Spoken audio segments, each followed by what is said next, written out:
प्याज की उन्नत खेती यूट्यूब चैनल पर आप सभी मित्रों का स्वागत वंदन अभिनंदन। किसान मित्रों, मैं हूं आपका कृषक मित्र और आप बने अपने यूट्यूब चैनल प्याज की उन्नत खेती पर। किसान मित्रों, मैंने अभी 30 मार्च 2026 को एक विश्लेषण वाला वीडियो डाला था। उसके बाद भी मैंने 2 वीडियो अपलोड किए हैं। जिन किसानों ने वह वीडियो नहीं देखे हैं वह वीडियो पूरे देखें, उसके बाद अपने सुझाव और अपने कमेंट बॉक्स में करें, क्योंकि बहुत से किसानों के फोन कॉल्स और कमेंट ऐसे आए हैं कि इस बार प्याज में तेजी नहीं आने वाली है। बहुत सारे किसान मित्रों के कमेंट आए हैं कि इस बार मध्य प्रदेश में प्याज में खराबी है। महाराष्ट्र में प्याज का उत्पादन बहुत सारे मित्र कह रहे हैं कि ज़्यादा है। बहुत सारे मित्र कह रहे हैं कि अभी जो बारिश और ओलावृष्टि हुई है, इससे प्याज की फसल में नुकसान हुआ है। तो किसान भाइयों, यदि आप भी प्याज के स्टॉक का विचार कर रहे हैं तो पहली बात तो यह है कि आप अपने विवेक से, पूर्ण रूप से विवेक लगाकर ही अपने प्याज का स्टॉक करें।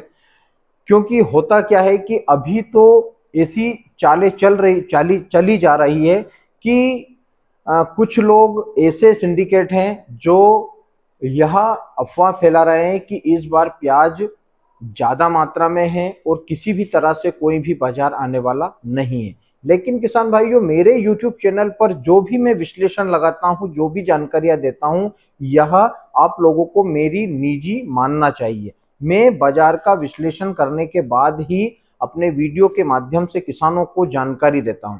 अब बहुत सारे व्यापारी मित्र यह बोल रहे हैं कि आपने किसानों को स्टॉक करने के लिए कह दिया है और इस बार किसी भी तरह से कोई भी बाजार आने वाला नहीं है। लेकिन किसान भाइयों, मैंने मध्य प्रदेश के बहुत से एरियो का भ्रमण किया और उसके बाद में पाया है कि मध्य प्रदेश में 30 से 40% प्याज का उत्पादन 2026 के मुकाबले 2025 में कम रहने वाला है। यदि आपके एरिया में भी प्याज में ना बनने की समस्या और उस प्याज को बनाने के लिए किसानों के द्वारा 115 से 120 दिन, 25 दिन तक भी उस खेतों में पानी को लगाना, यानी कि कंद बड़ा हो जाए, इसमें समस्या किसानों के सामने आ रही है कि अभी नहीं आ रही है, लेकिन 2 महीने के बाद उस प्याज में समस्या देखने को जरूर मिलने वाली है। क्योंकि जब प्याज की नीचे की जड़ें सूख जाती है और वह जब अपन पानी निकालते हैं तो वह पानी को एब्जॉर्ब कर लेता है और शुरुआती दिनों में वह प्याज खराब नहीं होता और 2 से 3 महीने के बाद उस प्याज में सड़न की समस्या इतनी ज्यादा मात्रा में देखने को मिलती है कि गोडाउन खत्म हो जाते हैं। एक तो ऊपर से गर्मी का गिरना और दूसरा पानी का एब्जॉर्ब होना, 2 चीजें इफेक्ट करती है। जैसे ही बारिश का पानी गिरता है जून के महीने में और उस प्याज में सड़न की समस्या बढ़ती है, मंडियों में किसान मित्रों की जो प्याज की आमदनियां हैं वह बढ़ जाती है। अब किसान मित्रों, हम हमारे विशेष और मुद्दे पर बात करने वाले हैं कि प्याज में स्टॉक की जो खरीदी है वह धीरे धीरे जोर पकड़ती जा रही है। यह मेरा निजी विश्लेषण है। आप अपने विवेक से प्याज का स्टॉक करें या ना करें, यह आप लोगों को समझना पड़ेगा।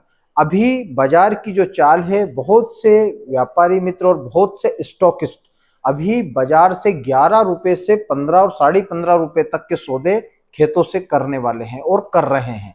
तो ऐसे में किसान भाइयों, यदि प्याज की जो खरीदी है, जो स्टॉक है, यह तो किसान तो कोई 15-16 रुपए किलो में खरीद के अपने घर में नहीं रख पाएगा, क्योंकि ना तो सरकार ने अभी तक किसानों का गेहूं तोला है, ना उसको आलू में पैसा मिला है। किसानों के पास में 80 से 90% किसानों के पास में अभी आर्थिक कंडीशन किसानों की खराब है। ऐसे में किसान मित्र तो प्याज का स्टॉक सिर्फ उनके पास में जो प्याज है उसी का करने वाले हैं। लेकिन जो स्टॉकिस्ट बाजार में घूम रहे हैं, यह 2 सालों से अपने घरों में बैठे हुए थे, किसी भी प्रकार से इन लोगों ने स्टॉक नहीं किया था और अब यह लोग प्याज का स्टॉक कर रहे हैं। अच्छी बात है, व्यापारी मित्र स्टॉक कर रहे हैं, बहुत अच्छी बात है। यह किसानों के लिए भी अच्छी बात है, क्योंकि इस बार प्याज का उत्पादन कम हुआ है और अनुमान लगाया जा रहा है कि आने वाले समय में प्याज के जो बाजार भाव हैं यह बढ़ने वाले हैं।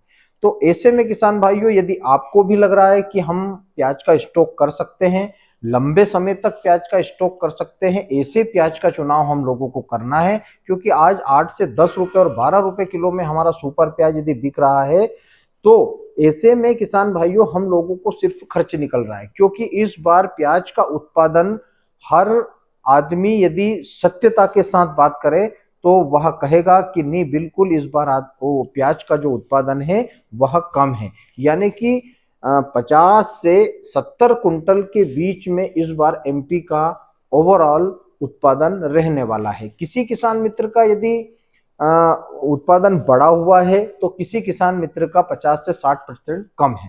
तो ऐसे में किसान भाइयों हम लोगों को ज्ञान जरूर लगाना है। स्टॉकिस्ट बाजार में सक्रिय है, किसी भी समय प्याज के बाजार में 2 से 4 रुपए की तेजी हम लोगों को दिखाई देने वाली है। और अभी ईरान और अमेरिका का जो युद्ध चल रहा था, इजराइल का युद्ध चल रहा था, उसमें भी 15 दिनों का सीज फायर हुआ है।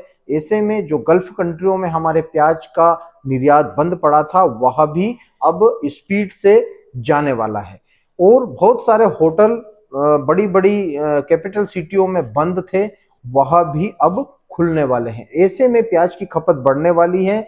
दिल्ली हो, कोलकाता हो, बेंगलोर हो, चाहे बॉम्बे हो, ऐसी कोई सी भी मल्टी सिटियां, बड़ी सिटियां, कैपिटल सिटियों में प्याज की आमदनियां भी बढ़ेगी और प्याज की खपत भी बढ़ेगी। इधर 3 फैक्टर पर इस बार प्याज में काम होने वाला है। 15 अप्रैल के बाद 20 अप्रैल हो, चाहे अप्रैल एंडिंग हो, ऐसे में भारत सरकार भी प्याज का खरीदी करने वाली, नाफेड और एनसीसीएफ के माध्यम से, जो किसानों के लिए हमेशा दुख का कारण बनी है। नाफेड और एनसीसीएफ वह भी प्याज की खरीदी करेगी, स्टॉकिस्ट भी प्याज की खरीदी कर रहे हैं और इधर किसान भी प्याज का स्टॉक करने वाले हैं। मंडियों में वही प्याज जाने वाला है जिसकी क्वालिटी अच्छी नहीं है। बारिश से भीगा हुआ माल मंडियों में ज्यादा मात्रा में जाने वाला है। तो ऐसे में किसान भाइयों अपने प्याज का जो आप स्टॉक कर रहे हैं उसको सोच समझ कर करें। आने वाले समय में मैं तो यही कामना करता हूं कि प्याज के बाजार में हम लोगों को एक बार जो बाजार चल रहे हैं इससे कम ना हो और धीरे धीरे स्टेप बाय स्टेप प्याज के बाजार 20 से 25 रुपए किलो तक पहुंच जाए। और किसान मित्रों एक बात और भी मैं कहना चाहता हूं कि जहां पर भी आप लोगों को प्याज में अच्छी तेजी दिखे, प्याज में आप लोगों को लगे कि हम 10 रुपए में बेच रहे थे और आज 15 रुपए का रेट है, वहां पर हम लोगों को प्याज का विक्रय जरूर करना है। ऐसा नहीं है कि हमने एक बार प्याज का स्टॉक कर लिया और उसको नवंबर, दिसंबर और जनवरी में पूरे माल को लेकर जा रहा है। इसमें किसान भाइयों आर्थिक जोखिम ज्यादा है, इसमें आप लोगों को ज्यादा नुकसान हो सकता है। तो ऐसे में अपने प्याज का अपने स्व विवेक से स्टॉक करें और बेचने का निर्णय आप लोगों को स्व विवेक से ही लेना है। यूट्यूब चैनल पर मंडियों की जानकारी, यूट्यूब चैनल पर भाव की जानकारी और मेरे द्वारा मेरे यूट्यूब चैनल पर जो जानकारियां दी जा रही है यह मेरी निजी है। आप अपने स्व विवेक से इसका निर्णय जरूर लें कि आपको कब माल बेचना है, कब स्टॉक करना है। क्योंकि प्याज में लग रहा है कि इस वर्ष प्याज में कुछ अच्छा होने वाला है। तो किसान भाइयों हमने 2 साल से किसी भी तरह से 2025 में किसी भी तरह से पैसा नहीं कमाया है और इस बार प्रकृति ने भी हम लोगों को ज्यादा नुकसान किया है। ऐसे में किसान भाइयों हम लोगों को सोच समझकर विचार करने के बाद ही हमारे सुपर माल का स्टॉक करना है। बांग्लादेश के भरोसे हम लोगों को नहीं रहना है। यदि बांग्लादेश खुलता है तो वह हमारा प्लस पॉइंट माना जाएगा, लेकिन बांग्लादेश के भरोसे हम लोगों को किसी भी तरह से प्याज का स्टॉक नहीं करना है कि निर्यात खुलेगा। यदि खुल गया तो यदि खुलने वाला होगा उसके 15 दिन पहले या 10 दिन पहले, 8 दिन पहले, जैसे ही मेरे पास जानकारी आएगी मैं अपने YouTube चैनल पर जरूर अपलोड करूंगा। बने रहें मेरे साथ प्याज की उन्नत खेती YouTube चैनल पर। जय बलराम, जय किसान, जय जवान।